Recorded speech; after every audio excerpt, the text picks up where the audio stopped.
He was a celebrated general, a hero who helped found a dynasty. His name was spoken with reverence, but his reward wasn't a statue or a fancy title. His reward was to be publicly torn limb from limb by 4 horses. This is the story of how one of Korea's great archetypal heroes, a man known to legend as Yi Ja-heon, suffered one of the most gruesome executions imaginable, all because of a single fatal moment of hesitation. So how does a hero meet an end like that? To understand, we have to travel back to the violent birth of a new nation. It's the late 14th century, and Korea's 400-year-old geoyeol dynasty is crumbling. Out of this chaos rises a brilliant general named Yi Ja-heon. In 1392, he sweeps away the old rulers and declares the founding of a new dynasty, Joseon. He becomes its first monarch, King Taejo. Now, founding a dynasty is a bloody business, and King Taejo needed the sharpest minds and strongest warriors to do it. The legends that grew out of this time are full of incredible heroes, but none are more famous than the general Yi Ja-heon. There's just one problem. If you look through the meticulous historical records of the Joseon court, you won't find his name. There's no definitive record of a general by this name meeting this specific, horrific fate. His story exists in that space between documented history and powerful folklore. It's a tale that has echoed through time because it so perfectly captures the brutal political realities of the era. He's the archetype of the great man consumed by the very fires he helped to create, a symbol of the terrible choices people faced when the Joseon Dynasty was born. His legend is a testament to a brutal truth. In the Game of Thrones, even heroes are disposable. The early years of Joseon were anything but stable. The aging King Taejo had 8 sons, all of them ambitious and powerful. The question of who would succeed him wasn't just a family squabble, it was a matter of national security. But the choice Taejo made practically guaranteed chaos. He didn't choose his eldest or his most accomplished son. Instead, influenced by his second wife, he named his youngest son, Yi Bang-seok, as the crown prince. This was a disaster. It skipped over several older, more experienced, and far more powerful sons. And none felt more slighted than Taejo's 5th son, Yi Bang-won. Yi Bang-won was brilliant, charismatic, and chillingly ruthless. He'd been crucial to his father's rise, personally assassinating political rivals to clear the path. In his mind, he had earned the throne. He saw his little half-brother's appointment not just as an insult, but as a death sentence. He knew that once his brother became king, the other princes would be seen as threats to be eliminated.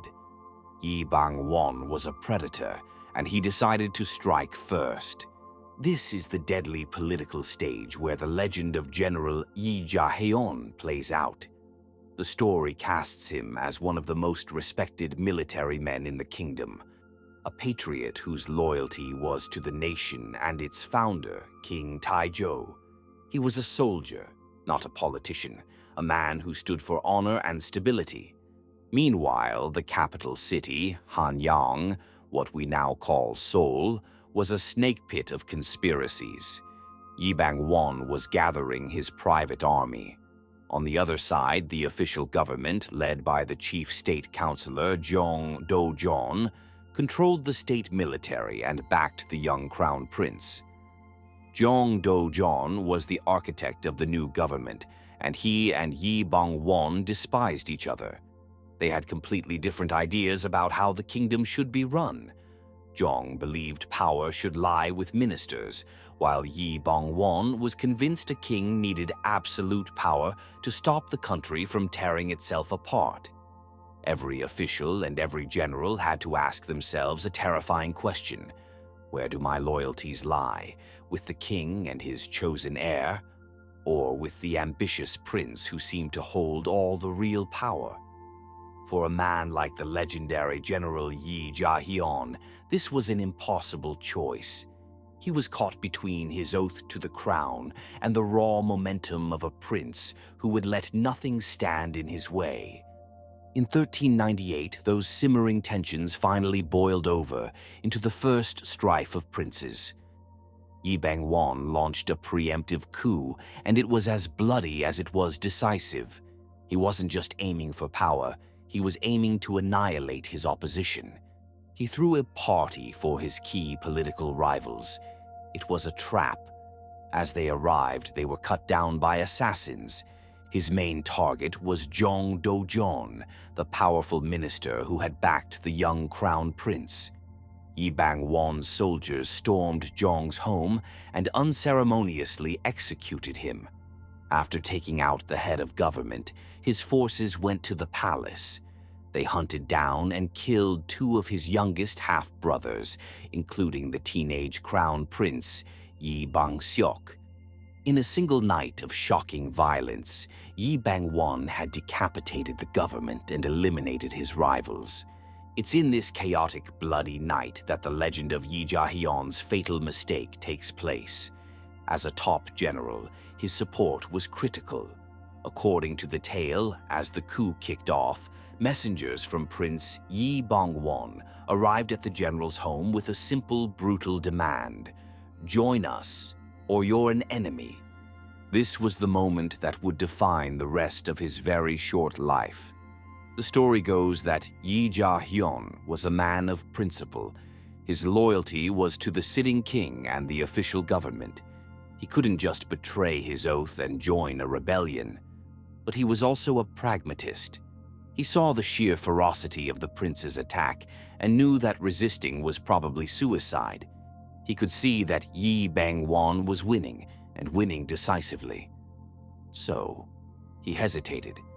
He didn't declare for Yi Bang-won, but he didn't move against him either. He didn't order his troops to defend the palace or the crown prince.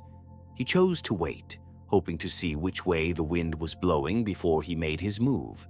He probably thought it was the smartest play, a way to keep his honor without losing his head.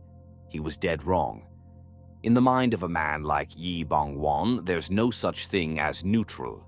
In a coup, you are either with him or against him. To hesitate is to deny support. To wait and see who wins is to prove your loyalty is for sale.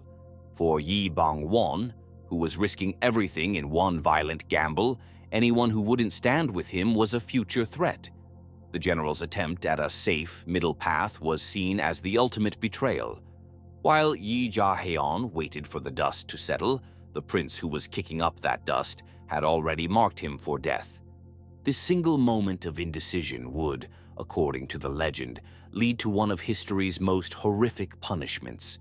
If you find these deep dives into the darker side of history fascinating, make sure to subscribe and hit that notification bell so you don't miss our next video. With his coup successful, Yi Bang-won was the undisputed master of the capital. His horrified father, King Taejo, abdicated the throne, completely broken. Yi Bang-won, in a shrewd political move, first placed an older, more agreeable brother on the throne as a puppet king before eventually taking power himself as King Taejong. But first, he had scores to settle. He needed to make an example of anyone who had failed to back him. He needed to send a crystal-clear message that loyalty to him must be absolute and instant. The legendary general Yi Ja-heon became that message.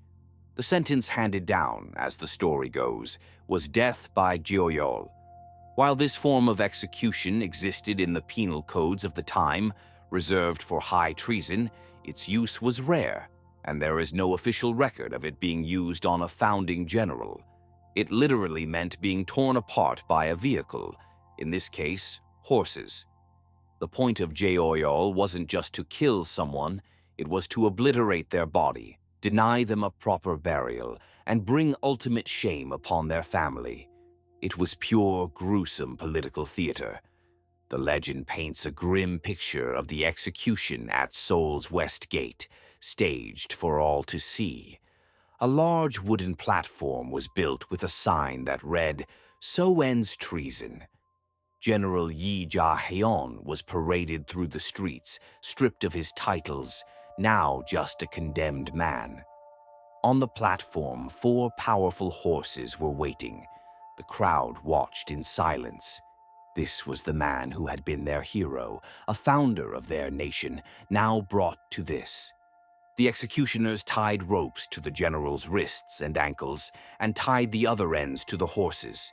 He was laid out on the platform, his limbs stretched in 4 directions. As the story is told, Yi Ja-heon faced his end like a soldier.